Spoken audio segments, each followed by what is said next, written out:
Totemic Enhancement Shaman has received a massive rework going from Season 1 to Season 2 and plays almost completely differently. I have spent a lot of time playing Enhancement Shaman on the PTR, and I think it is a very fun and powerful spec with a lot of cool interactions. I will not go over the most basic aspects of the spec in this guide, but I will explain everything relevant to Totemic. These are the talents that I believe are the strongest and simplest for M+. There are many flexible points in this tree that I will cover later in the video. So first of all, as we are playing Totemic, we must always have a Totem out. Surging Totem has a 24-second cooldown and duration, and we must use it when it is up, disregarding absolutely everything else. The most important part of the Totemic rotation is now Hot Hands. In Season 2, Hot Hands Lava Lash now proc a Sundering that will also proc a Pulse of your Totem, and also proc Windfury attack, which now does a lot of damage. In addition, Lava Lash was buffed so that the spell itself does a lot of damage to your main target. Because of this, when you are in Hot Hands, Lava Lash is your highest priority. Hot Hands makes it so that you can press Lava Lash every second global, so you should weave one Lava Lash in between every global during Hot Hands. Now, if you played Season 1, you would know how powerful Sundering and its resets were, because of the additional Totem Pulse it caused. However, the way that Sundering resets now has been made somewhat deterministic. If you hit 5 targets with your Sundering, it is guaranteed to reset once, and then the next reset has 50% chance, next has 25%, and so on and so on. So now Sundering is an actual 30-second cooldown, and you no longer need to play around trying to get Storm Surge resets. Because so many of our spells proc Windfury attack on every mob, it is now a massive portion of our damage. When we press Crash Lightning, Sundering, Lava Lash with Hot Hands, or Primordial Storm, we proc Windfury attack on every target, which then also procs AOE Whirls of Flametongue attack, doing somewhat exponential damage. Our main cooldown in this build is the 1 minute Doom Winds, which triples the chance of Windfury attack so that it is guaranteed, meaning you want to fit as many of these AOE abilities in your Doom Winds as possible. Now to talk about Motes, this is the capstone in Totemic. When you place your totem, you gain 3 buffs that are consumed after using specific abilities. The Air Mote is consumed upon using a spender that is not Primordial Storm. This mote gives your totem 30% damage until it expires. Because of this, we aim to consume this mote as quickly as possible. The Earth mote makes your Flame Shock hit 6 targets. It is very useful when going into a pack because you can simply press Surging Totem into Flame Shock to instantly apply the maximum Flame Shocks. This mote is consumed with no real effect when you press Lava Lash, so its only purpose at the moment is to apply Flame Shock at the start of pulls. The Fire mote is the strongest mote of the 3. It gives you a guaranteed proc of Hot Hands when you press Lava Lash. If you already have an existing Hot Hands, it will instead extend that Hot Hands and add the new duration to it. Because of this, there is no urgency to proc this mote, and you will typically wait till after you cast Doom Winds to proc it.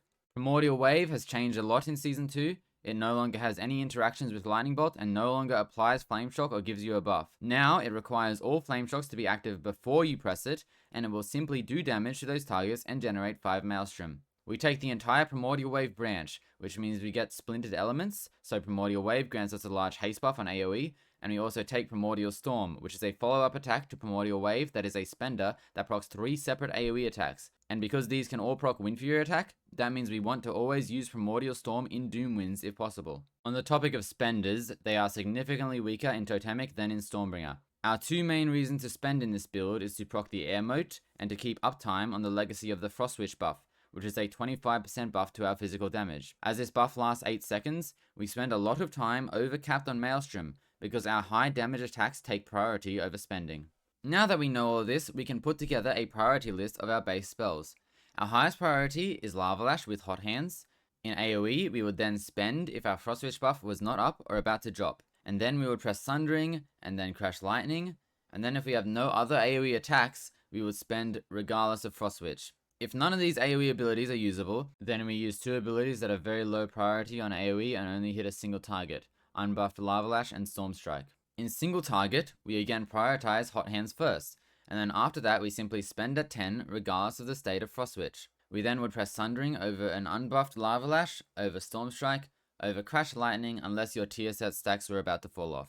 Now to look at an opener. In our AoE opener, we would first place down our totem before anything else. We would Flame Shock, which procs the Earth Mote and applies it to 6 targets, and then cast an initial Crash Lightning to give us some Maelstrom and also the buff. After this, we would cast Primordial Wave, which should fill our Maelstrom to 10, allowing us to press an Elemental Blast to proc the Air Mote, and give us some stats. We are now ready to enter Doom Winds. In this Doom Winds, we will press Sundering until it stops resetting, unless we get a natural Hot Hands proc, in which case we will skip ahead and press Lava Lash to proc our Fire Mote and extend it. After this, we will be weaving Lava Lash and Sundering. unless we have a significant amount of haste, in which case we will simply only press Lava Lash every global and then press our Sundering after hot hands. In the last global of Doom Winds, it is very important to press Primordial Storm, which will refresh our Frost Switch and ensure Primordial Storm happens in the Doom Winds window for maximum Windfury hits. Now, at certain times in hot hands, you actually do want to press Lava Lash in every global. This is because with the cooldown reduction on Ash and Catalyst, there are certain haste levels in which you can press Lava Lash every global or almost every global. At around 50% haste, you would press Lava Lash every global over weak filler like Stormstrike, and at around 80 to 90% haste, you would press Lava Lash every global unless you were using a cooldown, pressing Primordial Storm, or maintaining uptime on Frost Switch. This does only apply when multiple targets have Flame Shock. On single target, the required haste for this is far higher. Alright, so here is a sample opener on Theater of Pain. We accidentally pulled extra mobs in. I walk in, press my Totem, my Flame Shock, my Crash Lightning, my Primordial Wave, and then I press a Chain Lightning to activate the Air Mote.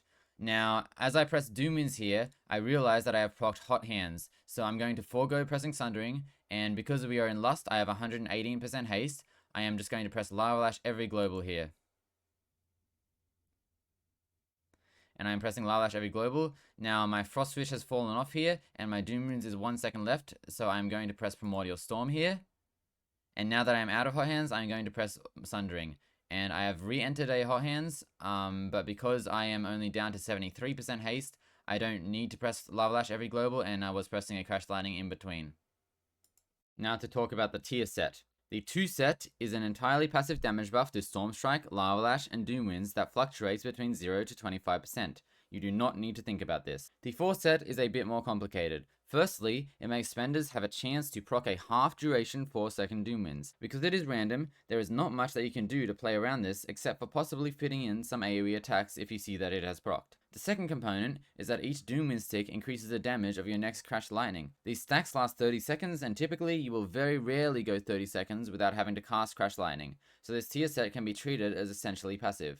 The last component is that it doubles the damage of Crash Lightning to your main target, giving the spell some more power in priority damage and single target. Also, an additional note on Crash Lightning, in Totemic we don't care so much about the buff that it gives because Maelstrom is a lot less relevant. To talk about cooldown usage, Totemic is much of a department from the previous iteration of Enhance. You no longer run Ascendance as it was very heavily nerfed for this tree. So your only cooldowns are the 1 minute Doom Winds and the 30-second Primordial Wave. You want to aim to sync these up, so try to use Primordial Wave off cooldown. And because there's no Ascendance, Priest might be confused of when to PI you. I think the best and simplest time to receive PI is when you press Doom Winds. Now to talk about our damage types, most of our damage is multi-school. For example, Sundering does flame strike damage, benefiting from both fire and physical amplifications. Because of this, approximately 50% of our damage counts as physical damage, meaning we run physical wolves with flowing spirits. Because of the wolf nerfs, you don't play Witch Doctor's Ancestry in any build now because it is not really worth the global. You also never play Elemental Spirits because they have a lower proc rate than physical wolves for flowing spirits. As they have halved the wolves you have compared to Season 1,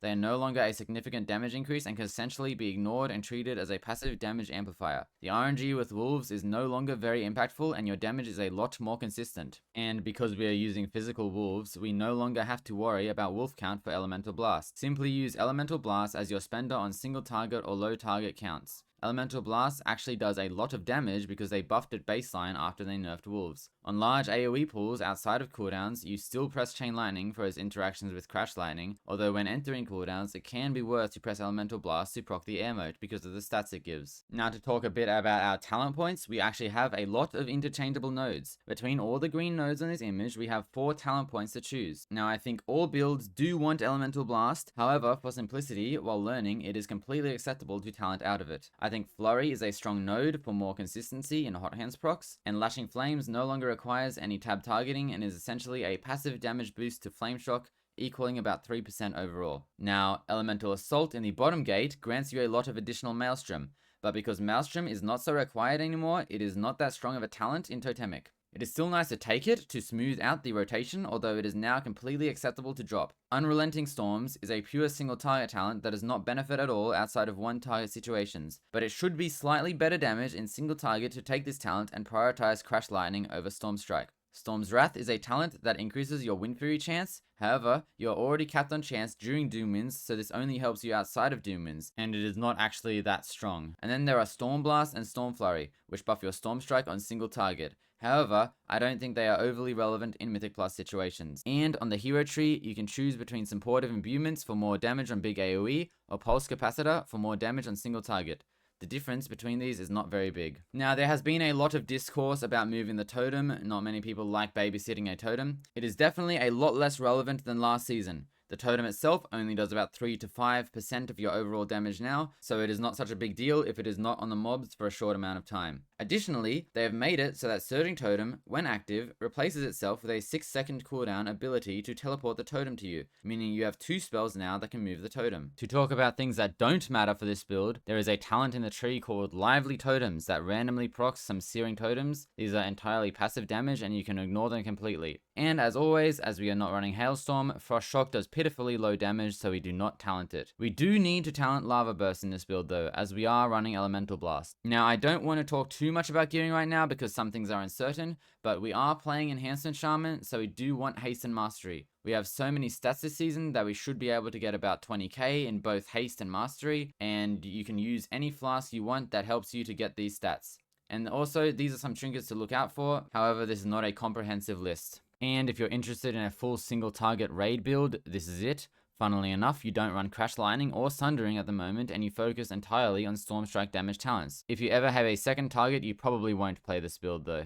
The single target opener in raid or in a key is very simple to the AOE opener, except you can substitute the Crash Lightning for a Stormstrike or even a Lava Lash. And that will be the end of the guide. I think Totemic is a lot of fun, and it can save the headache of carrying Tempests between pulls or pre-stacking before a dungeon. I do think Stormbringer is still viable and competitive in both Raid and M+, but I think Totemic is a bit more fluid to play in a key right now. And as a note, as this is a video guide, some aspects might become outdated if there is a balance change or a discovery. I will post in the comments or description if so.